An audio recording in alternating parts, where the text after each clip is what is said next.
region there send the unim no because you know one you know how in spirit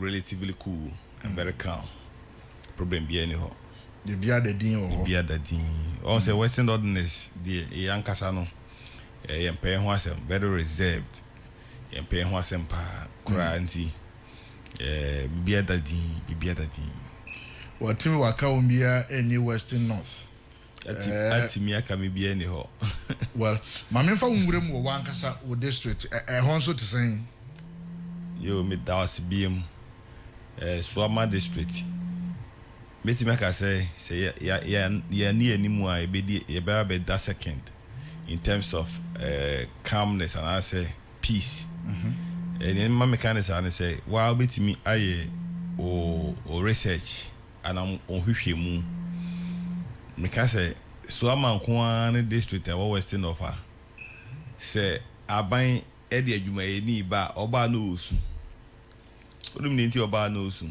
oba ode adwuma aban de adwuma ye ni e ba ho no osu na adwuma ye ni osu de ma osu ni say on say imagine so bi wo ha o nkran ha ana obi wo wa ana tamale ibi kumasi ebi kura na o sheda a movie outside the jurisdiction kwa chichiri kura nti say onya posting na ana say transfer bi ni ye ne ba so amana the distance in no we say oh na me kura kru ben so na me koi but what am I say but adwuma ni nya bedru krom ho na transfer ba pe no osin esu ha de em pese me free a me nko metimi aka si studio say most of abadwuma efo a omoba adwuma so ama bebre na agya asase asisi omu fi ho yes this should be a coupa. But I say, Yensen Komona see and fan free this premise. What is the relationship between wo and a member of parliament? You mean Mr. So that was what say member of parliament a part of the assembly or assembly member as official. And a man force the twaba a man. And now buy you may yes members of the assembly send me kind a man for the twabama his excellency and also upon it 2 minutes kakra de amay enti in the fact no yegina his excellency anemu enti yenso no we are the representative of the people because the people voted for the president what I say and the MP no see the representative of the people in parliament. Na I was saying it she trim say send your man for to abama ye party and I say his excellency e mo be president so no man for to abama MP no. And there should be a very good relationship between the two. Yes, politics no do bia ne ye no e na akoye bibia ho kakra if you say every politician interest but hold on the other person from war perspective as an MC as a DC in that area who a member of parliament or need party a member of parliament from MPP and a from the NDC. The relationship between Mumi and when in terms of development, you know, saying, in fact, one be a friend, Frederick Addy. What is the relationship when it comes to development? Sometimes you don't need to be my friend to be able to work with you. Yeah. But when it comes to the development of the assembly, what is the relationship? Mumi? Oh yeah, and then I make campano. Say, baby, I make birthday banner. Say, oh, my make koi and kebi krama wi. In terms of and I make say your political, I mean interest, but for the sake of Swaman development, yeah, very close. We are working together. And see, okay, yeah, farmers the pictures are you know cry.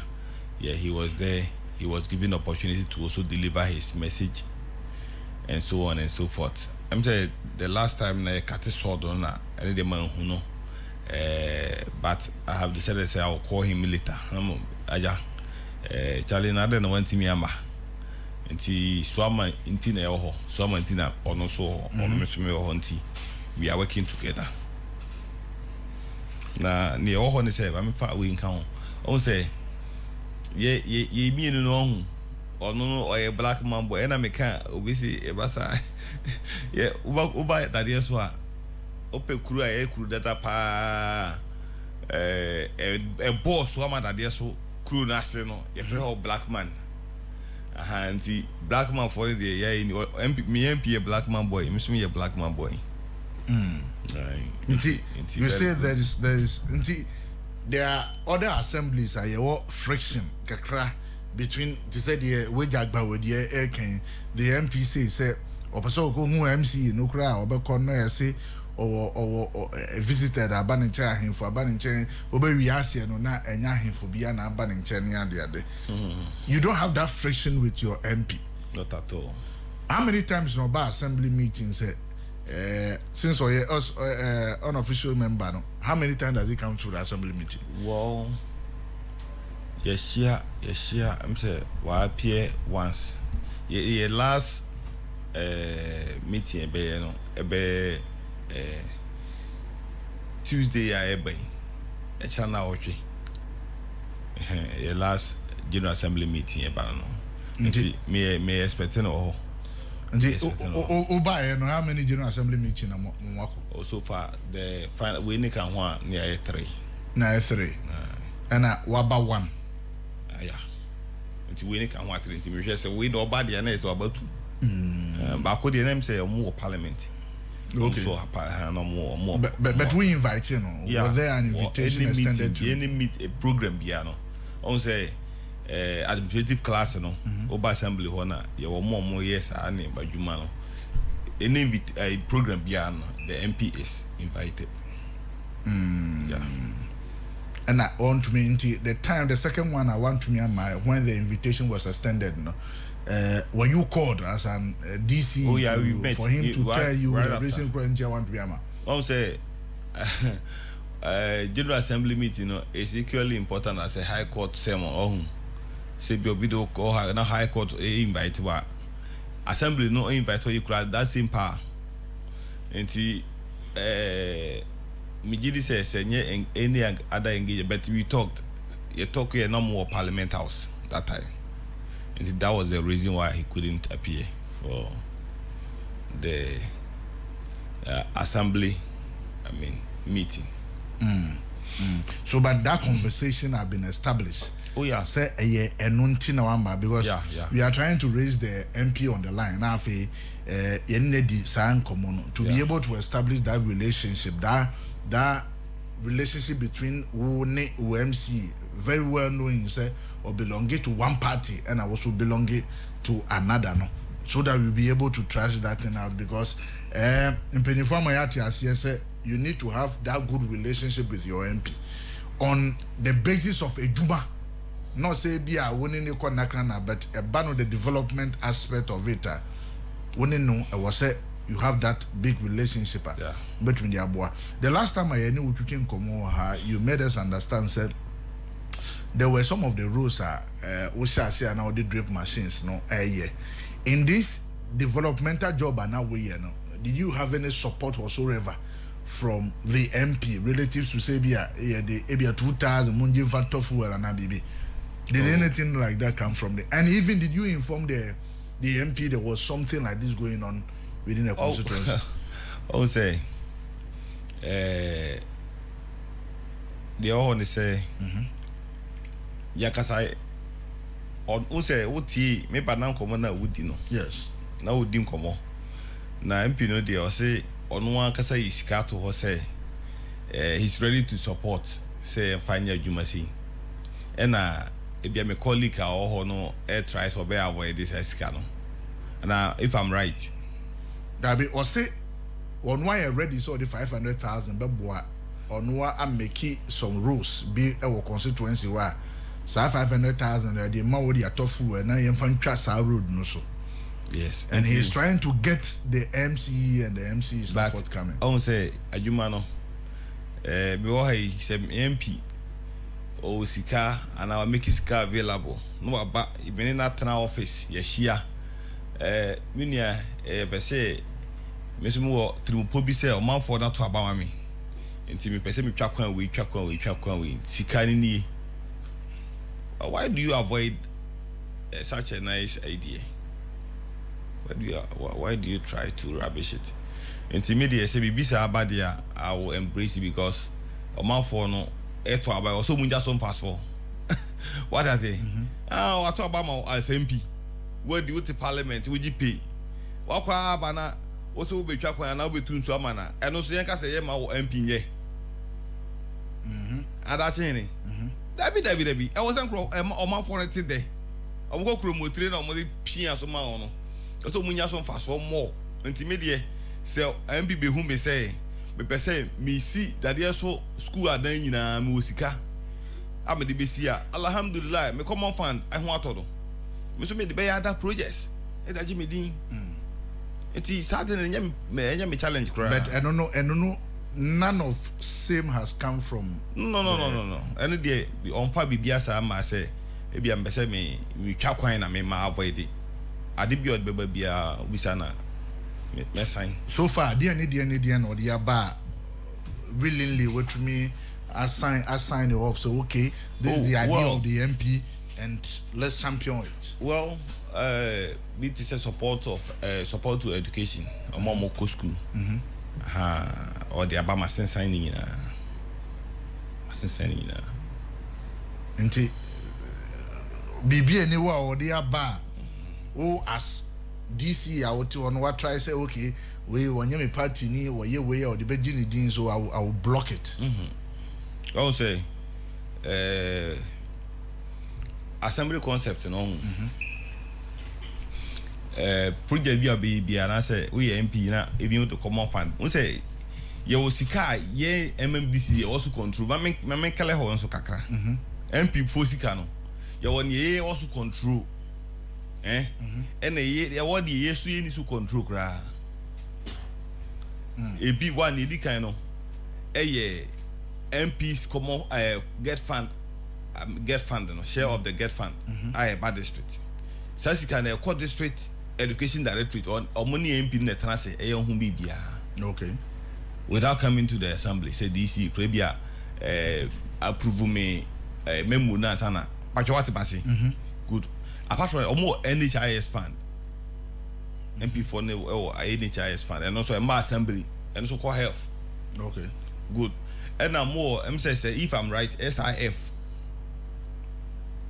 social intervention fund and also a assembly MP na chere say we am fan to education get fund and as a fan to friend saying NHIS fund and apart from common fund the MP no access to other funds also the otimidi adwuma bra DC current me ka say me ma onye adwuma the only one common fund with the common fund dey also trebe mu e manifest system nim what I say na MMDC no officer or no so be ebia obe approve and obe refer like memo no e dia come coordinating director na the appropriate office na eden o ma hwe adisa adwuma no that is it.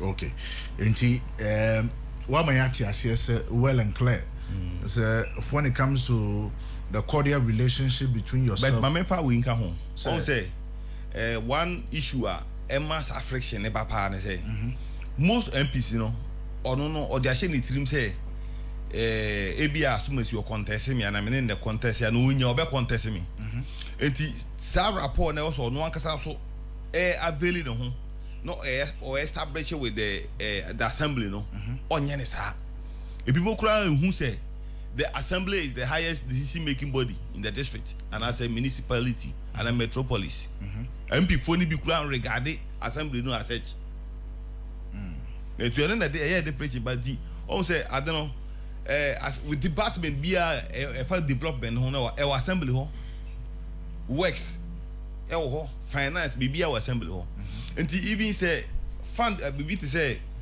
SIF MP SIF MP NHIS fund MP get fund so the year project bia na I was saying at least we do to be West Department of Assembly home. No more kasa de omo expert ideas. E dey share project no, say no best we see no, say be bo man for say be last for oman for na ka wa start here. But MP for bebre na no. What they do they say because of interest, political interest. Obeko no akoye. I don't know. Without even recourse to see the assembly. That is the generally but from you, BB says you but the first question is the way I will kind of say some of the MMDC would want to contest and I say be a contest in the just elected elections near the other. Bram, from your angle, who person contest but before then my 1 minute now for Frederick Addy or no a member of parliament Maswaman yene come honorable morning honorable morning boko die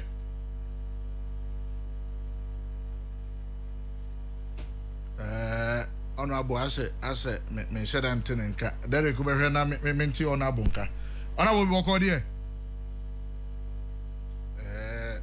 ntenenka but be for so na afi yetumi enya no na matumi atenenka yi na afi ye ne no atwitwe sa enkomo no ono na ni DC ti ha so that we'll be able to rectify that issue and know whether or not say the relationship between the two of them no saying that here DC has said his own part of the story yehwese won so ne die no nti yenya na yene no ebeko honorable morning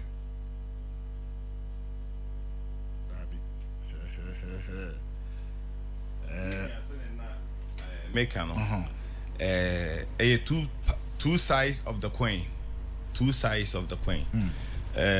part ni bi say cohesion be ye pa e bi free MMDCs no so ye ho and e bi so free MP no especially more money any the same political parties no and so far enye bakofo enye bakofo neba honorable morning. Hello, honorable.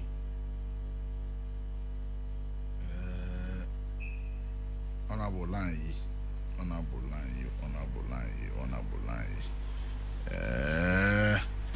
Oh dear. I was here, Derek. Now, after to me, Enya honorable on the line to be able to, deal with this issue for us once and for all. Now, here to me, Ashe. We shall find a bit of technical issue, but Yenya Empia, Tutuma, Yenin and Komono. Apart from the normal relationship with Yedihu and Komo Ewahano, at the various assembly, Uba almost getting to a year now, ye power in our office. When it comes to issues relating to Galamsey in that region, you say mining is something a coastal or region. Swaman, that yeso, your enclave, your jurisdiction. Encrofo, aye Galamsey or Hana Somonia Galamsey.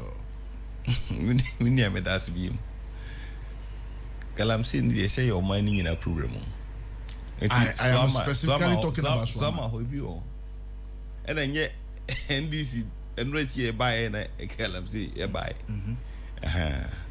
a challenger Akososa abandoned abreso operation Galam stop phone na mobile hall grave yesterday we video operation hot omunina ba hall be yeah still but nam ha anaso ba ha and I want them other areas and so I said they will see who no a minimum but still Galamsey o jurisdiction Obayano, how have you tried as a DCU to curb that situation? My we dey Sakomo ya didn't be brain now. So far so good.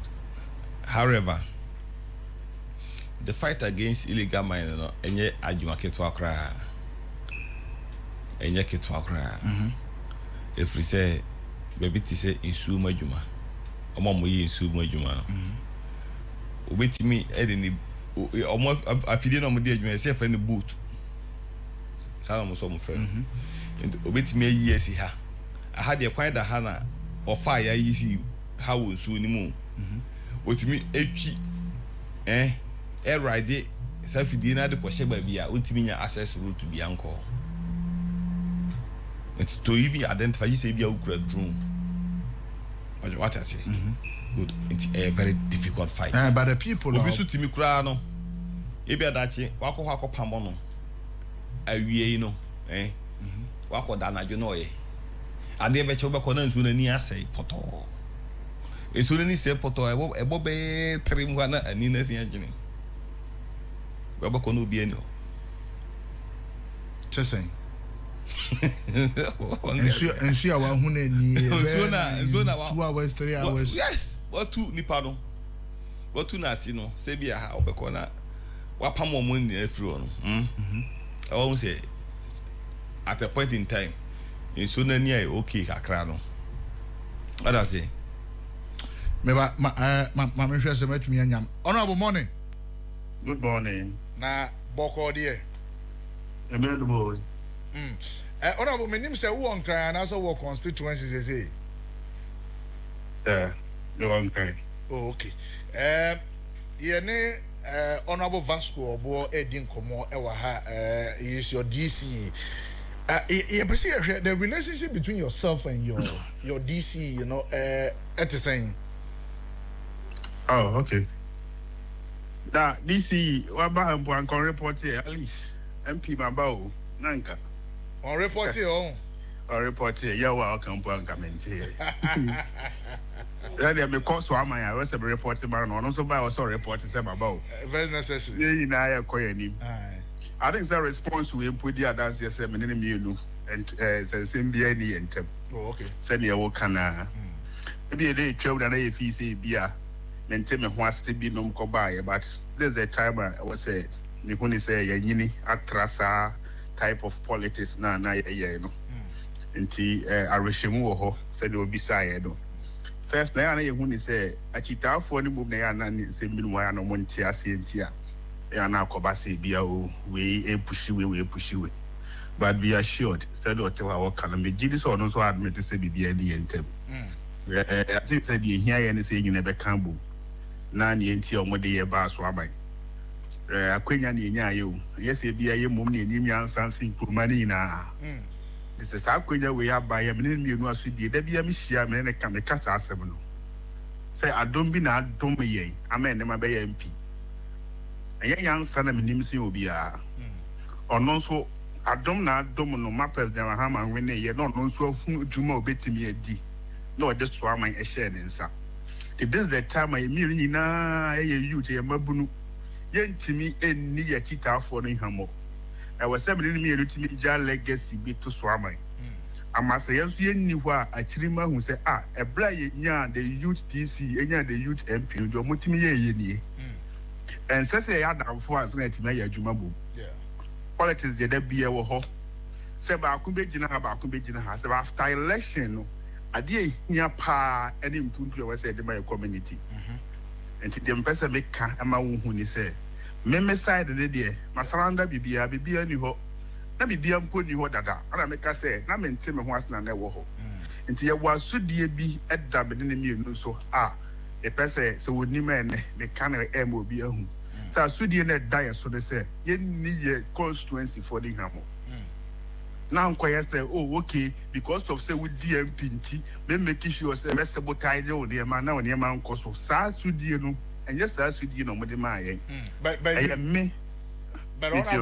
you don't have that experience with your DC say bia in fact recently Honorable Shaibu, leader of parliament in the minority side say no ni MMDC one ni nche no wo penokrani ne di nkomo a ohunu o se ne rose bi e wo ho pese e di drip machine ko fa so kra ye ne ye wo de sika o kete sika o de betofu ani ade the machines are not available and all that. You don't fix that with your DC. To say I know cause DC na kasa mpo no machines no our grounds are what they are juba. It is me say wo yesi baabi na say bia o okay badu ha nti bia mabre na say me so as MP or say me lazy me fan ni bi to aso I don't think so be di hwan aka say okay me mfa ma e ma ne nkoye say dia shabu efesi ni bi okay shabu video me te parliament o kan ho asem kokos o kam ye te but ni na no me hu say basa na pressure e ko MMDCs no so more because as a parliament 8 year MP ni pa e basa no mo Fred DC no de we ye ni ye de we ye a whole lot. Ube fee say be about men in term with the make case see a machine what grounds I juba. Okay. So me so do baby now semen so me twaso. So okay me the misika air tofu e dia goma. I don't think so bet me deny me say me mfa MP. Ono na was say o minini bienu yehu. Say you crony nti na yeden. Yeah boa. And there hasn't been any reports they be about assembly ho. Na my issue let be. I think say the letters have been issued here was maybe a twem niam bia mpesa me sesa na me de common fan na ye man who say physical project we na me de aye or na ma delay be process kakra na me ntwe letter bia nko ho man kan say bia okay I'm not going to write on it say the be issue fan amount bibi sa de and see where ntem say na me kan no amanfo de ye bi no nyina akasa e me de hu say wa so die nti about sans and seven there it's not there and our home part me enyam pie for now okay because men na me fa propose that bia jam ko assembly ho but about 7 trade the letter be and a memo be for amount for school fees e call ya we in the so ema ko for so enye o musika de ko ti o school fees nti there hasn't been any problem between me and me for now. The other issue me no be can have here is the fact say most of the MPs of Motihono, especially like your constituency where we are MPP now, your friends at DC near NDC, you know the fear of the fact say hey any ultimate developmental projects now going forward no bet me about contesting me no way we name it. You don't have that fear as an MP. I say Ujuma ne diwachi. Ujuma we and so ye na hotina was be DMP 2028 and Yankopon and Casabetre. Okay. See a crowd me no Casano. Say a friend of Swama MP. Every morning a friend of Swama MP no. Hey. Ube Bisada. Aye. A friend of Swama MP. But although I was saying who say there's a time and says a master idea the coso. What I say. I'm going to say who you coin. When I said the who beside you how say you back or be told. Be how you coin. Na dem call for be gina ho aka say your Swaman MP we ye the nim so ye DC and you get it okay e basa e ma me feel say onu hu me say be MP what I say because me go to a time Western North no more frame me say the Western North MP the Western me release yeah disclaimer they by say no me Western North MP I'm the only MPP Western North MP this or no mpene sana will be fair so yeah na me yes Swaman MP na camera do be so because some MP na yi kwan say this year. I don't think so sir. I don't know. Me who say they don't accord me with that MP no. Yes, you get it. Yes. Be in my shoes and see. You get it. Yes, I get you in Tianka on normal day no. I was also release a statement to quash that yes, there are some 2-3 people being an ASR. Yes. And because if you don't see me as an MP, how do you want me to see you as my DC? Yes. You always have 4 years mandate. I feel like 1 year. It is a moment I'm waiting for MP because of say I buy a more Quenya say Bujuma that say yeah, my Quenya say will be a fat drift machine fast. Now I'm call for the moon friends moon away MP now. Hey, you get it? Yes, I get that source of politics doesn't help. And the issue of say be our person be there. Then I make us say I'm ready at least. Yakoye nimi no ana ye nim nipa wo so be leader e bia na meti ha me ye desperate say wo say na be MP yes e bia desperate sorry for using that word e bia na say na me ye MP 2028 Yankopon na nkasa di da bia me kama say ye nim eda e we ye nim nti this is the time a wo mre ni utilize this say wo say when are we MP Yankopon na nkasa be fix we aka say okay bra be say ko ye ko di MP primary school wo nyan we ni bi no about can say be wa contest. You get it?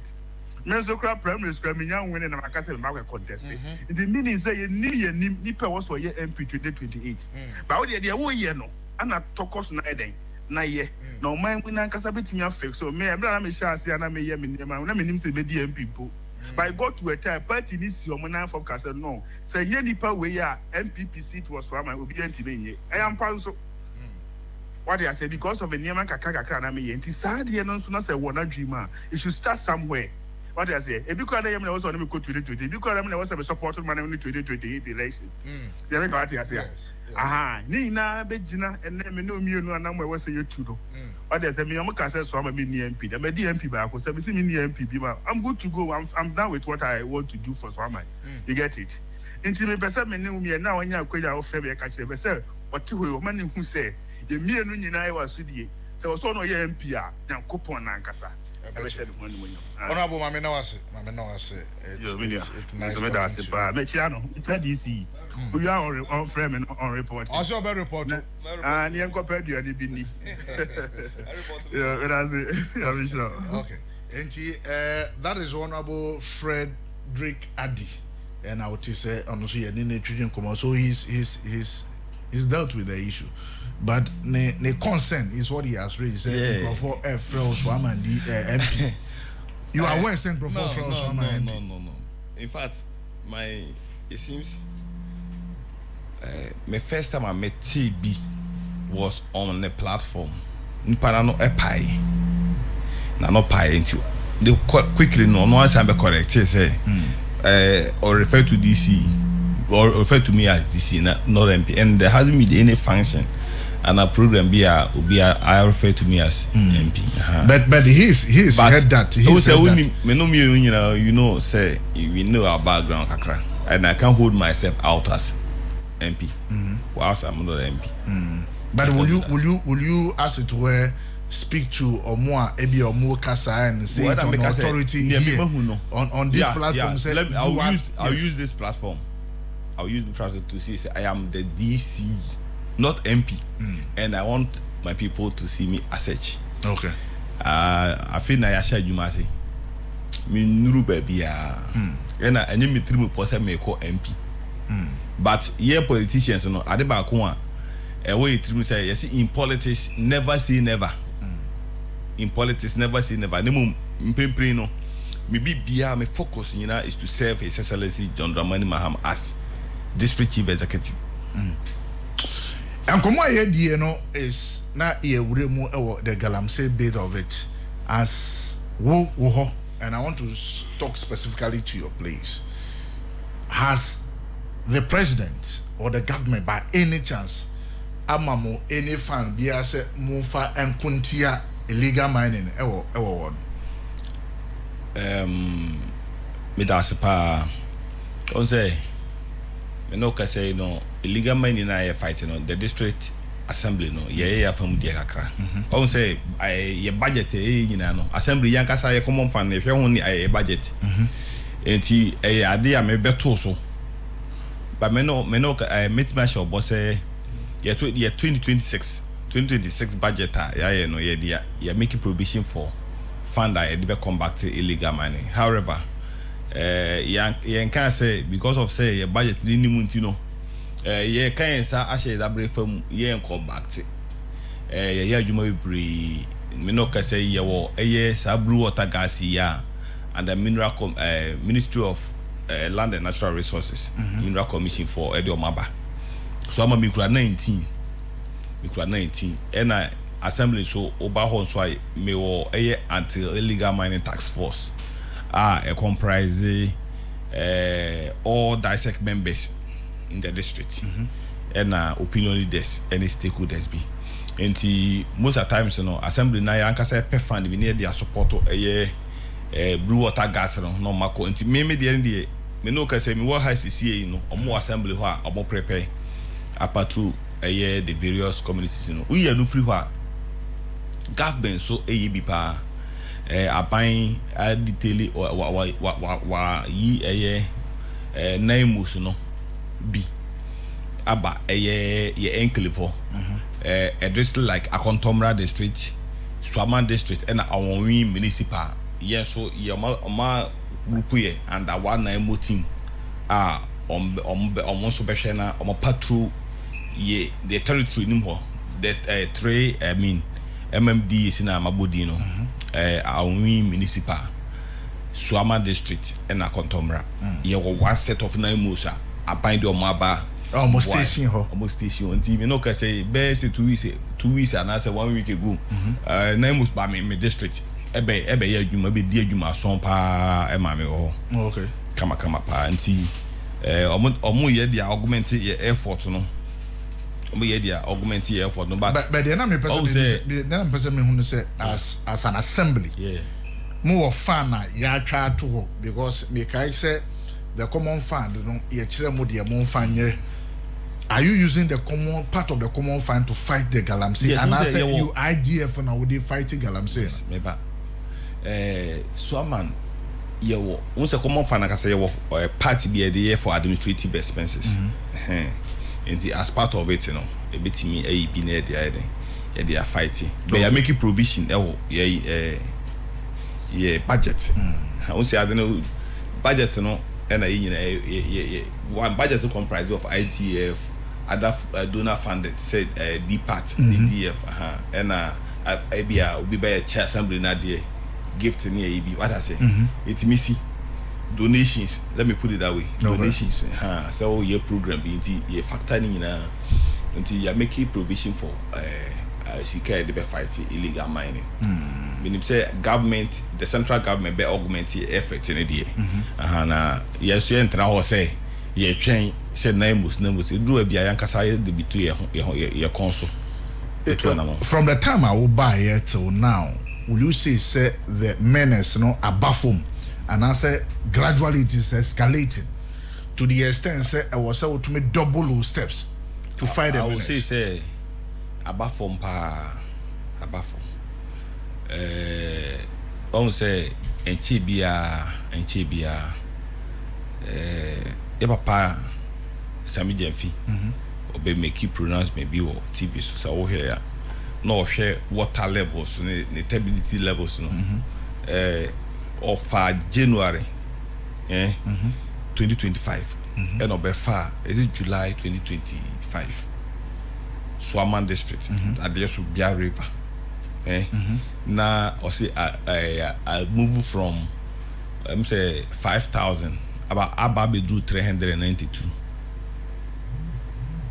5,000 to 392 and as of July and who as this year would to honor you believe said you all can hear no cry having seen the evidence first eye information the evidence are there even with this no cry no winim so man ensuo na etene nyina ye ho na be fa Cote d'Ivoire so what I say river fanoma enam Akontomra district na be wura so man na ko bobia nim e want to Chrome area na Cote d'Ivoire street river Sui enam bodi sa na be fa Mesome district then also ko bobia nim straight to Cote d'Ivoire river Bianca sano a flow sa kofa eye kwasi ade kuru Cote d'Ivoire na onim ye na ye ho na me fa say effect ni nyina e bebu ye so enti what I've done is say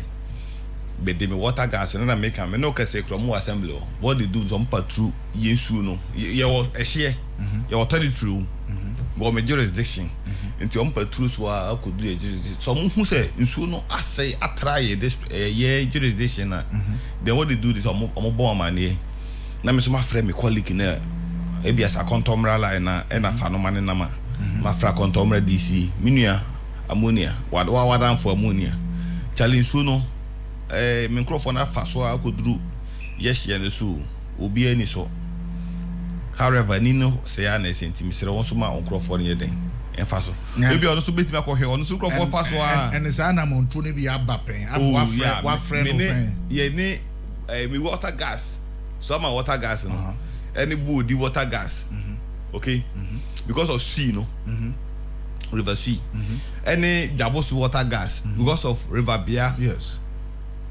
no joint operation so my 2 times so what I say omunyina kan bom because say I don't free who say nanti every baby and ababa wura ho no e wura be ho nti yeah most of times no ye agreement bi na me water gas na ko boa komo no motimi a clean crofo no so top wo okay yes operation 2 and 3 na wonim say na make an easy if for no minus no nti da bia me kra de na me believe ne say ye ni omo trase kasa chiro but obi o ha sabe but who buy no minus ne bia ba ho in the office to have a conversation with you as to whether we are illegal miners and also illegal miners even as dissect you share mining and stakeholders and community this miners no and community legal miners and community leaders so what I say you invite what we adwuma bia o ha nyina na me by we say galamsey illegal mining I don't need problem Ghana nyina efesi that is right enti but some of them more kita nkrata no so no almost way to man to me trash here so far me hu bi o krata de mining ewo ojo edition me hu bi but yes we can say ye hu bi nti no as leader oh yeah then and I say bi ni ho what I say we have engaged them about 2-3 times yes your mo ankasa any or more adins awoso achiro mo say sebe mineral commission e wo asankregwa e ho na hwe na de so enti me ka was upon the time invite mineral commission manager no and director no mane ba ni omo be kasa chiro mo ni ma bebre ni aka ne say omo be hwe na ke ye pese yes ye bi office e was one man if ye bi office na me gidi say e be bo ama registration ni license 17 so I very easy to access by the people enti eno ne challenge kakra ye nyina face wo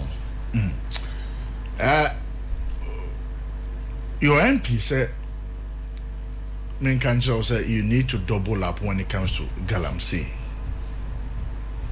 and yet entirely unku effort but who share in from your own point of view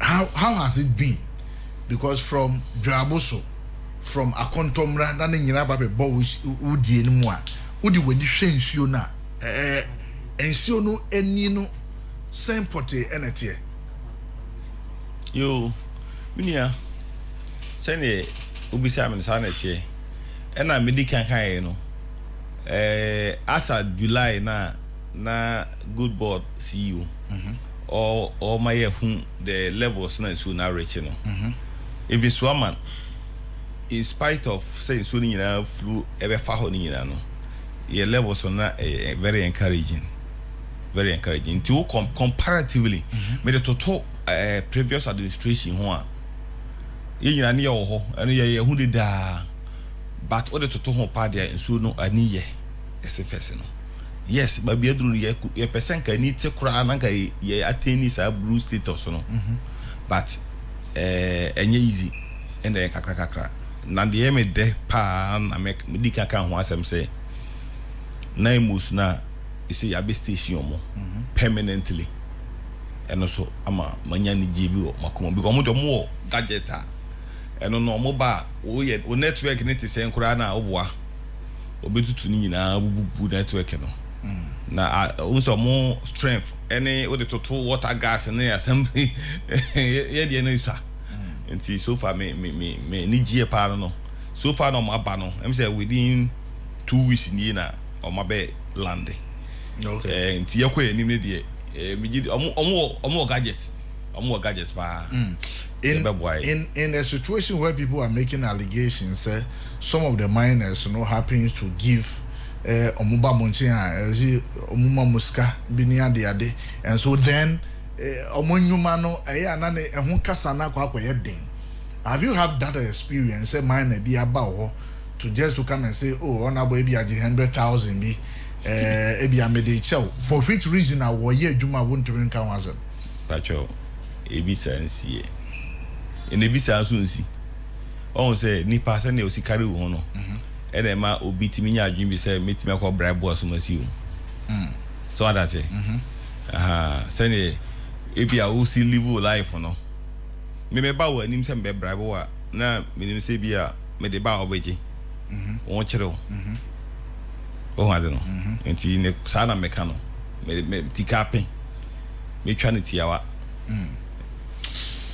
The last time I was here, you didn't come on project via na mwashas here. In fact, project I will be 2 years na o 2 aso.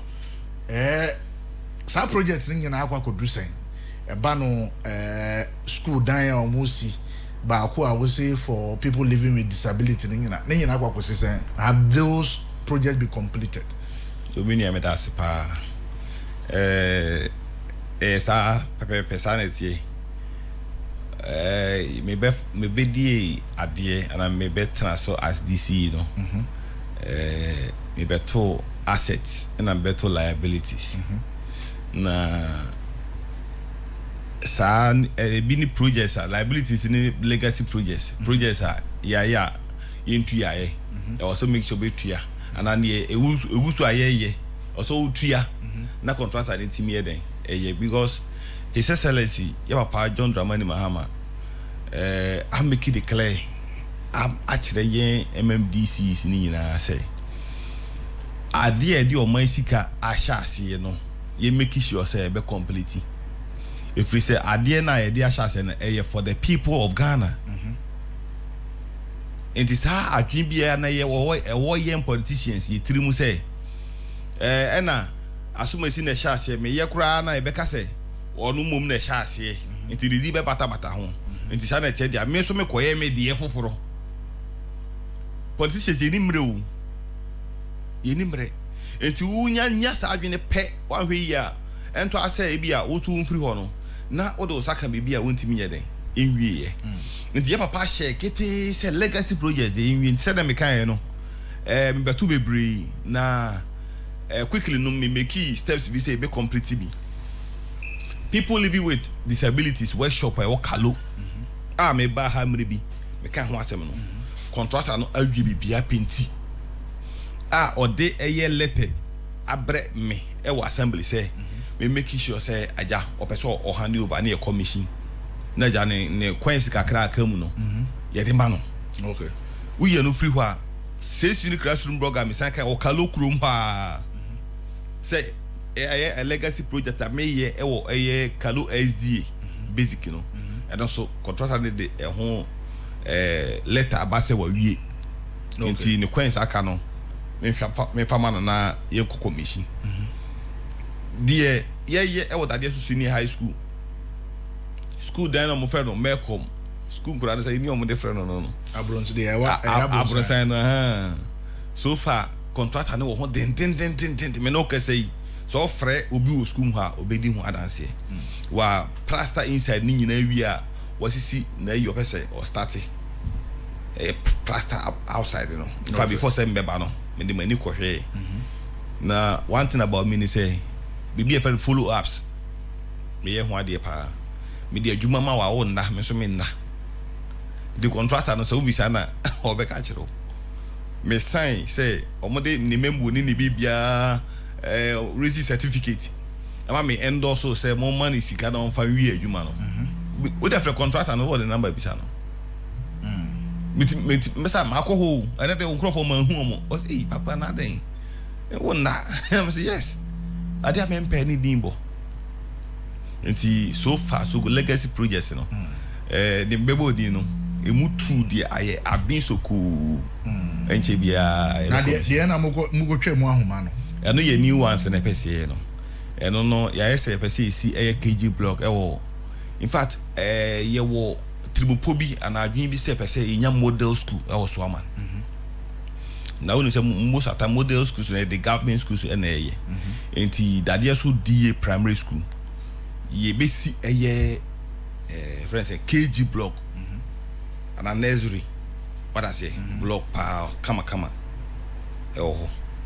kaka ne pese ye amalgamate school no from the level na no near the eco model status Okay.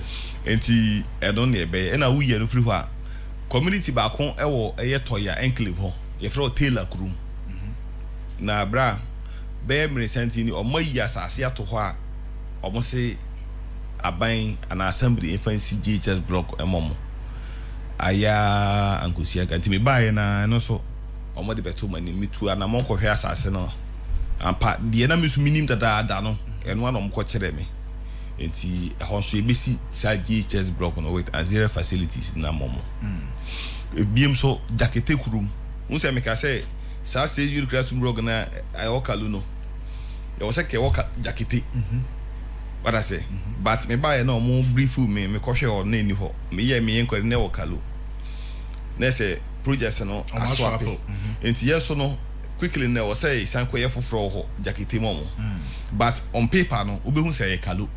Okay. Pacho atemiase. And also ya cut so that ye best starting. In fact, contractors in say by 23rd of this month will be and start ejuma. And the legacy project no oka do e district in Abomwa.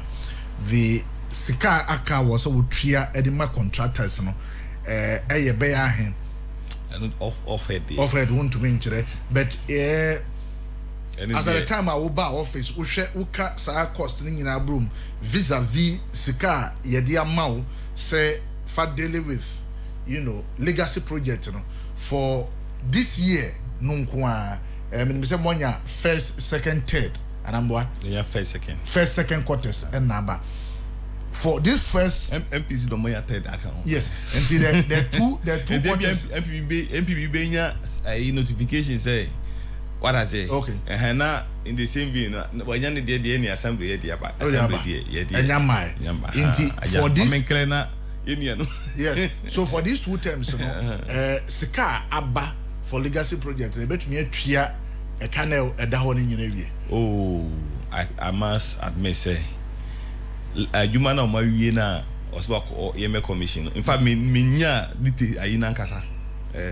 The detail of yes, figures need new, but I'm assuming make I say pay the budget I say may really figure credit but buy me share now legacy project amount I capture no any percentage na His Excellency that should fall in line with it and now I say it me a trading ya capture see be yes okay the one capture within the year somebody me complete those that cost no betumi atwa and nyina but meaning said the aka other kakra next 2026 budget no yes science so capture bi but bibi say coda coastal authority yes so this is omagu na mo project ni nyina no ya assembly na was one heritage project ni nyina enti no so no kakra ye kono coda project what district ni nyina no I form a part of our legacy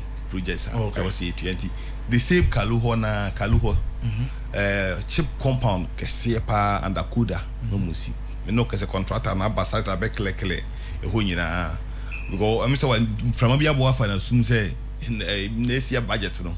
Bibisa wait me feature. Or who I don't know. And as a budget, say a public document. Yes. In Tabia or whom be say a capture. And then to Krum CEO, notable because. Me no person me body in power no.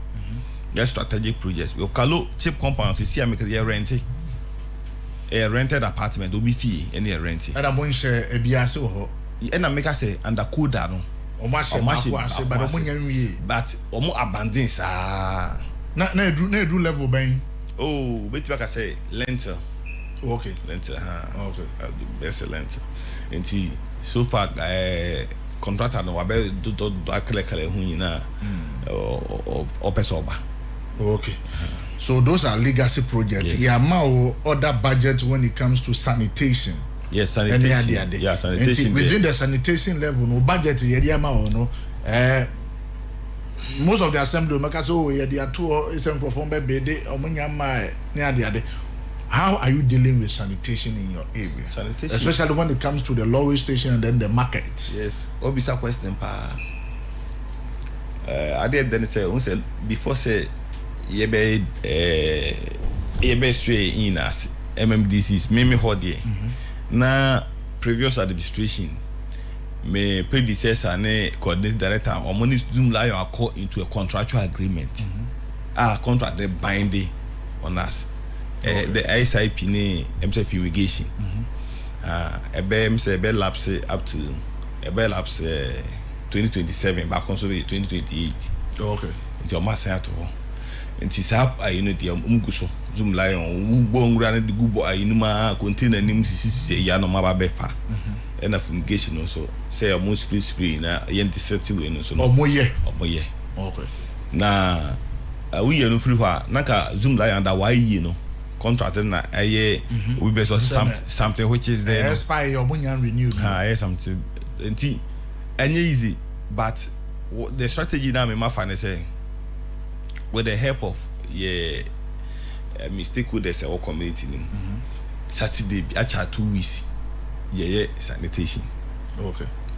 Me ankasa me so broom e prebi lorry station the last GPL to you for station master who na me name stakeholders school nkura I mean SHS nkura no any omo mu Zoom Lion adwuma bia sebi yenyan renew omo fee ba me for ne other state if you assembly staff just station humanity na ya kasa yikura rooms are clear ho nyina para say into periodic year me dia to me ho say ento I say na two so the my ne ma task me environmental department head no what I say and no by assembly several district environmental health officers the mataske no say on pay volunteers be 25 and member 5 and 20 now omo ye for money say adwuma no ye di dwa we marketing areas no ti oguso is in the almost at the end of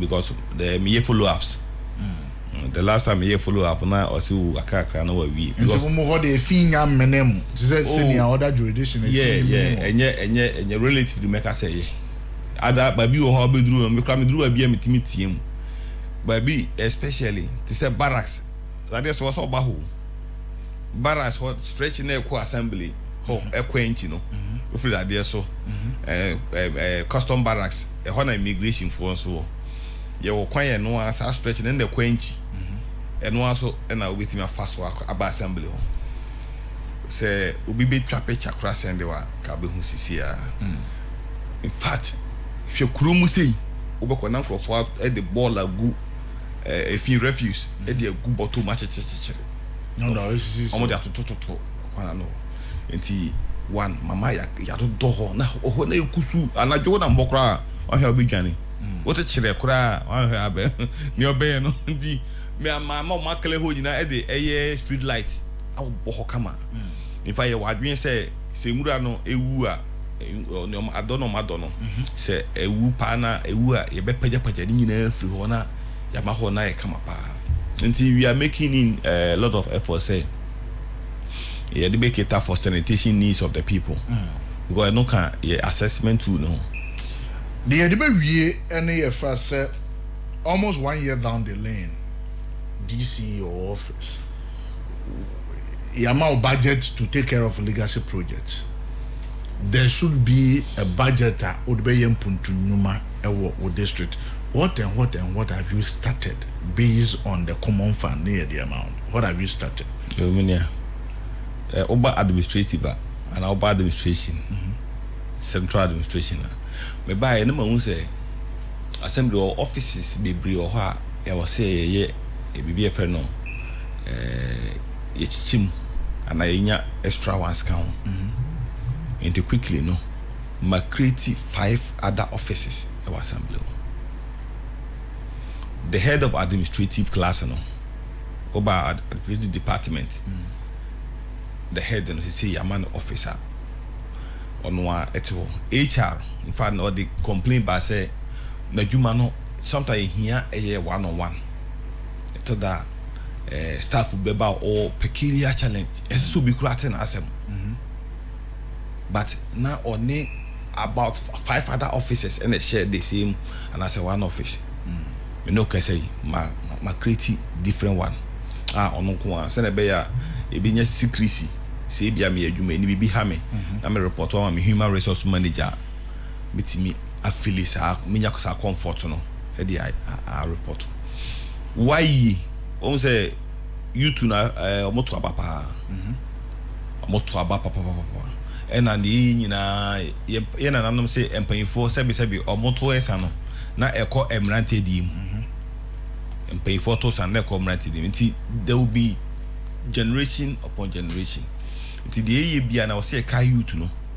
Nti you buy a district oba in terms of why no more office ba bi omo hye no na o ka say youth bi kura nkọ hokura find the paper nkwa hwa obi feel so discouraged I saw the beko me no ka say masam mo new office e assembly hwa and the youth ne ba mo say we are going to the assembly your why office statistical service and other offices so what that's my creating we are no free hwa in my own effort any through the administrative and other expenses you know Suaman district has become say in terms of electricity but make I say raging him hono ya top boy bia aja bibia ni nom ne yo so mo de tete na ni so more light gina so pa but we is our district ni free hwa what they make lighting situations see ya the to anchi ho anyi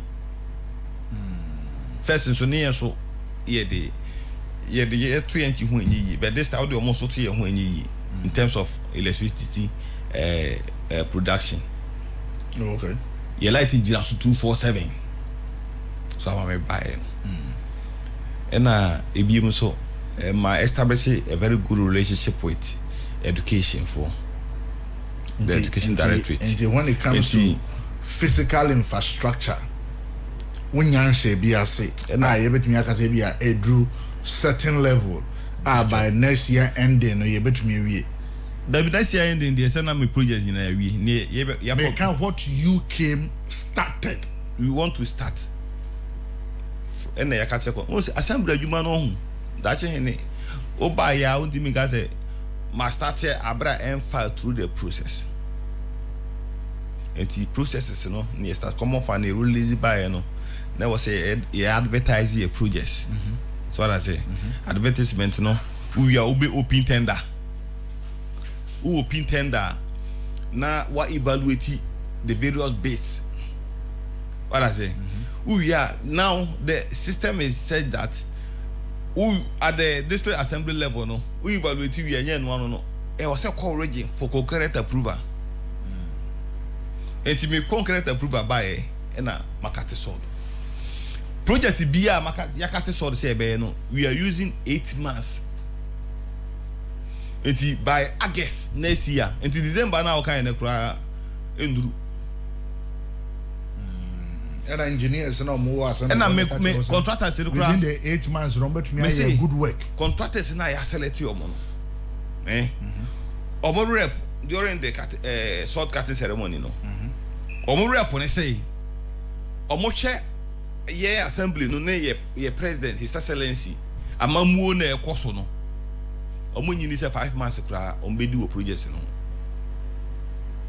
kasa oh I don't know doubt to nipa no ni wawe koto da no oso be kra ano ni wawe kra da no kasa be koto agina chi ni nyina so ye contractors no so ye hu omo ni nyina so ye sika said contractor wo sika no wo ogidi wo mo betimi kra si da na wi abra wo sika kra unya ntua ni nyina ma no yes to contractor no wo gidie papa e wa ban wa mamuo mu a o man contractor obetimi e dey onu ani sika within a month and 2 papa wi wo gidie wo mu say obetu ya ma no enti say contractors ne rep na obegina ho kasa no o sisudu ya say o ma ya adwuma na ba kwara so ya adwuma 30 years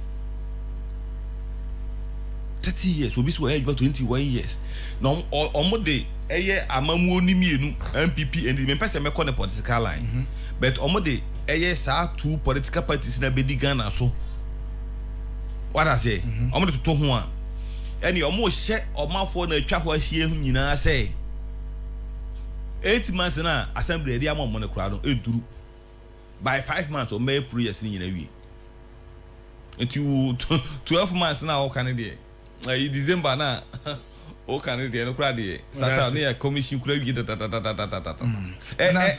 ya commission 2026 kura de no well Mame na was say obaye but we last words to Adisia wo Swaman that year so and I think so people koko no say nsuato the odi ko yen so say as a dwidi ana na unia same unia I know what time it is adwuma na me ye na be si ne ko he enura chi ye ko ka te so e project no aye be ye no mufa ho ye de ko su aboy me sheda strategically ye de ko su aboy e ho na be chi chip compound ba ko na sabe poko ko ne ye obeforo so asan wako su aboy na ka su eto so to pepe that the chance people with me for but sada no before say be ko so to e obi akobai e see make say oba antukrum kwan stretch na Cote d'Ivoire for no kwalo mu free Cote d'Ivoire no mu raga na mu say